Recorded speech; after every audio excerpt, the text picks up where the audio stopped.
Саламатсыздарбы, назарыңыздарда спорт, сиздер менен мен Гүлжан Турдубаева. Салам алейк, волейбол командасы айымдар арасындағы өлкө биринчилигинин алгачкы турунун жеңүүчүсү. 6 мартта башталган оюндар бүгүн жыйынтыкталды. Мында баш байге үчүн 6 команда ат салышып, ар бир топ 4төн ойын өткөрдү.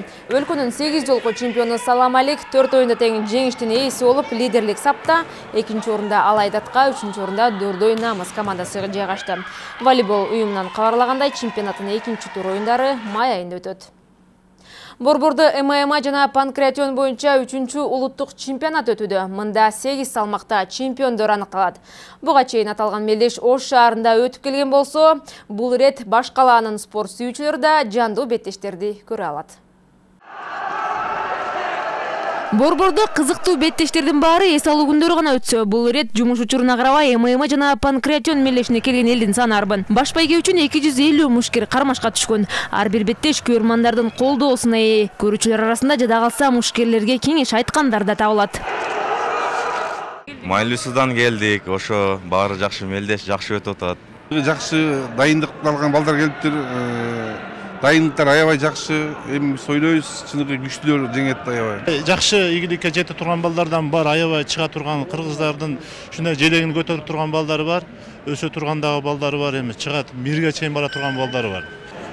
Төлөгөн Рахманберди уулу бул таймаштарга 3-чү жолу катышууда. Былтыр чемпион атыгып, Азия биринчилигинде намыс талашкан. Чемпион болсоң да, мелдешке биринчи катышып жатсаң да, тартип баары үчүн бирдей. Жеңүүчү атыксаң гана эл аралык мелдештерге катышууга укук аласың дейт спортчу. Андыктан ата-андаштын баарын жеңүү зарыл. Biz көп жылдан бери тренировка кылабыз биз. Даярданганмын, жакынкы 1-2 айдан даярдандым. Былтыр чемпионат мирадан 3-чү место болуп келдим, Макаода, Кытайда. Адан деле көптөгөн эле көп мамлекеттерге ушу спорттун артынан чыгабыз. Ошо Кореяга бардык, Россия, Казакстан көп жер.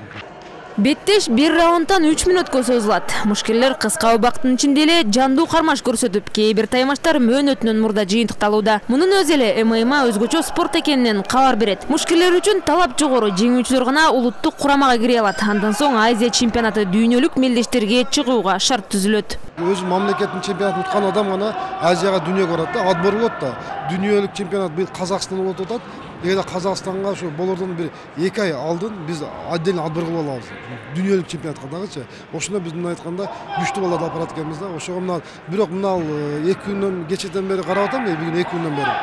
Балдардын уровени 2 жылдан бөлөкчө быйыл. Кудай буйрса мен быйыл ойлойм биз жакшы бир ийгиликте жарата алабыз да быйыл ушу 2017-жылы.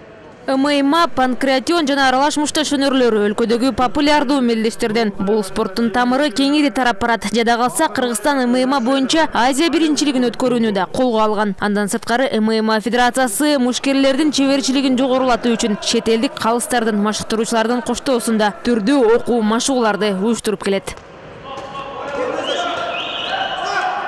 Гүлжан Турдубаева, Руслан Куканов, ЛТР, Бишкек. Бишкекте 20 өлкөнүн балбандары алыш күрөшүнөн таймашка түшөт. Спорттук самалык 17 мартка белгиленген. Мында мырзалар 6 жана айымдар 5 салмактык челенде күч сынашат. Таймаш алыш күрөшүнүн негиздөөчүсү маркум Байман Эркинбаевдин 50 жылдыгына арналып уюштурулууда. Аны өткөрүү үчүн алыш федерациясы менен улуттук спортту өнүктүрүү борбору колго алып, ага 1 миллион 906 миң сом бөлгөн. Сиздер күнүн маанилүү спорт жаңылыктары менен таныштыңыздар. Ден соолук адын кери болгон спорт менен ынак бололу.